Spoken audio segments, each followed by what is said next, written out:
Okay, હવે આપણે શું વાત કરીશું, ગુજરાતમાં જે ગરમ પાણીના ઝરા આવેલા છે એની વાત કરીએ. ક્લિયર? તો આ પણ એક પર્યટન સ્થળો છે.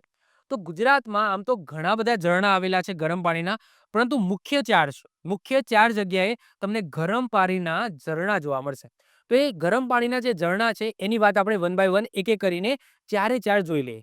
એમાં સૌથી પહેલા જે ગરમ પાણીનું ઝરણું આવેલું છે એ આવેલું છે તુલસી શ્યામ પાસે.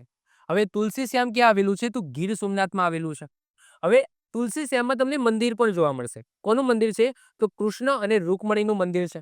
તો તુલસી શ્યામમાં તમને કૃષ્ણ ભગવાન અને રૂકમણીનું મંદિર જોવા મળશે અને આ મંદિરની પાસે તમને ગરમ પાણીના ઝરા જોવા મળશે. દેખાય છે? તો આ મંદિર છે અને આ મંદિરની પાસે તમને ગરમ પાણીના આવા ઝરા જોવા મળશે.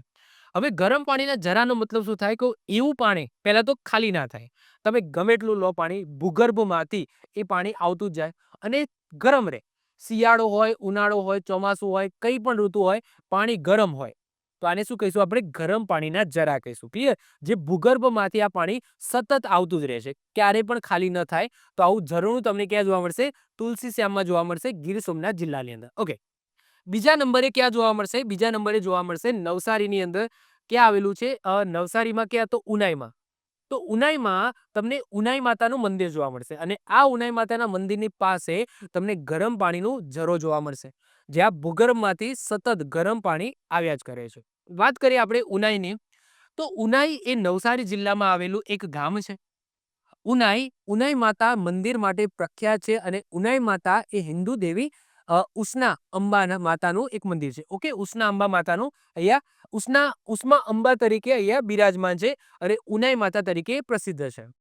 આ સિવાય અહીંયા ગરમ પાણીનું ઝરણા પણ તમને જોવા મળશે અને ઐતિહાસિક મહત્વ ધરાવતા આ પ્રખ્યાત મંદિરની સાથે જોડાયેલા ગરમ ઝરણામાં જે પણ મુલાકાતીઓ આવે છે એ સ્નાન કરીને જાય છે. અહીંયા તમે જોઈ શકો છો, આ ગરમ પાણીનો કુંડ છે. ત્યાંથી બેન છે એ ડોલ નાખે છે, ગરમ પાણી લે છે, બહાર નાશે. ઓકે, અહીંયા કાકા છે એ નાય છે. તો એ તમે જોઈ શકો છો કે જે પણ મુલાકાતીઓ આ મંદિરમાં આવે છે એ અહીંયા જે આવેલું ગરમ પાણીનો જે કુંડ છે એમાંથી પાણી ભરીને નાય છે. ક્લિયર? ચાલો. એના પછી નેક્સ્ટ ગરમ પાણીના ઝરાની વાત કરીએ તો એ છે ટુઆ ટીંબા. હવે ટુઆ ટીંબા ક્યાં આવેલું છે? પંચમહાલની અંદર આવેલું છે. તો પંચમહાલની અંદર પણ તમને 80 જેટલા ગરમ પાણીના કુંડ જોવા મળશે. કેટલા? 80 જેટલા. તો પંચમહાલમાં ટુઆ ટીંબામાં તમને ગરમ પાણીના સુપ્રસિદ્ધ ઝરણા જોવા મળશે, જેની ઉત્પત્તિની વાર્તા એવી છે કે જ્યારે ભગવાન રામ એમના દ્વારા ઋષિ સરભંગાને એમનો જે ચામડીનો રોગ છે એ ચામડીના રોગમાં મટાડવા માટે આ ઝરણા છે એક તીર છોડ્યું હતું અને તીરમાંથી પછી આ ઝરણા બન્યા હતા અને એવું કહેવામાં આવે છે કે આ ઝરણાની અંદર સલ્ફરનું પ્રમાણ બહુ સારા પ્રમાણમાં છે. તો જો તમે આ ગરમ પાણીના ઝરણાથી તમે નાશો તો તમને જે કોઈ ચામડીનો રોગ થયો હશે તો તમને મટી જશે. તો સ્ટોરી કંઈક એવી છે, રામ ભગવાન સાથે સંકળાયેલી છે. ઋષિનું નામ છે સરભંગા અને સરભંગાને ચામડીનો રોગ થયો હતો. તો એમને મદદ કરવા માટે શ્રી રામ ભગવાને તીર છોડ્યું હતું અને ત્યાંથી આ ઝરણા ઉત્પન્ન થયા છે. અહીં 80 જેટલા કુવાઓ અસ્તિત્વ ધરાવે છે, જે 12 માસિક પાણીથી ભરેલા હોય છે. એટલે કે પાણી ખૂટતું નથી, ગરમ ગરમ પાણી આવ્યા જ કરે છે. આ પાણીમાં સલ્ફરનું પ્રમાણ વધુ હોય છે, જે ચામડીનો રોગ માટે ગુણકારી હોય છે. ક્લિયર? તો ત્રીજા નંબરે જે ગરમ પાણીના ઝરા છે એ ક્યાં આવેલા છે? ટુઆ ટીંબા. જિલ્લો પૂછાય તો પંચમહાલ.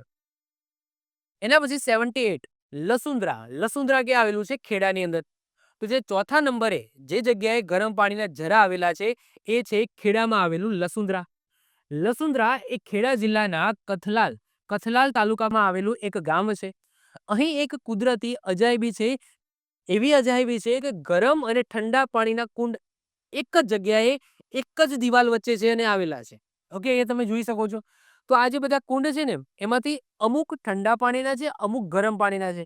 એવું કઈ રીતના પોસિબલ હોય? આ તો એક અજાયબી કહેવાય ને, કે એવી જગ્યા જ્યાં વચ્ચે મતલબ કે બે એક જ જગ્યાએ બે કુંડ છે. એકમાંથી ઠંડુ પાણી આવે છે, એકમાંથી ગરમ પાણી આવે છે અને બંને ભૂગર્ભમાંથી જ આવે છે અને બંને આપોઆપ આવે છે, કોઈ રેડતું નથી. તો એવી અજાયબી તમને લસુંદ્રામાં જોવા મળશે. તો એ એક કુદરતી અજાયબી છે જ્યાં ગરમ અને ઠંડા બંને પાણીના ઝરણા એકબીજા સાથે અડીને આવેલા છે. શિયાળો કે ઉનાળો ગમે તે હોય, આ ઝરણામાંથી સરળતાથી તમે ઇઝીલી ઠંડુ અને ગરમ પાણી મેળવી શકો છો. અહીં લોકો ગરમ પાણીથી સ્નાન કરવાથી ધાન્યતા અનુભવે છે અને લસુંદ્રા તેના શહેર કથલાલથી 17 કિલોમીટર દૂર છે. ક્લિયર? તો આપણે 4 ગરમ પાણીના કુંડ યાદ રાખીશું. કઈ કઈ જગ્યાએ આવેલા છે રિપીટ કરી દઉં છું. તુલસીશ્યામ ગરમ પાણીના કુંડ કયો જિલ્લો આવશે? ગીર સોમનાથ. એના પછી ઉનાઈ ગરમ પાણીના કુંડ જિલ્લો કયો આવશે? નવસારી. એના પછી તુઆટીંબા ગરમ પાણીના કુંડ જિલ્લો કયો આવશે? પંચમહાલ. અને લસુંદરા ગરમ પાણીના કુંડ જિલ્લો કયો આવશે? ખેડા. તો આ ચારે ચાર ગરમ પાણીના કુંડ કયા જિલ્લામાં આવેલા છે યાદ રાખી લેજો. આવી જ રીતના ઓછા સમયની અંદર મહત્વપૂર્ણ નોલેજ મેળવવા માટે અને મને સપોર્ટ કરવા માટે આજે જ આપણી યુટ્યુબ ચેનલ ટીચિંગ કિશન ક્લિપને સબસ્ક્રાઇબ કરો.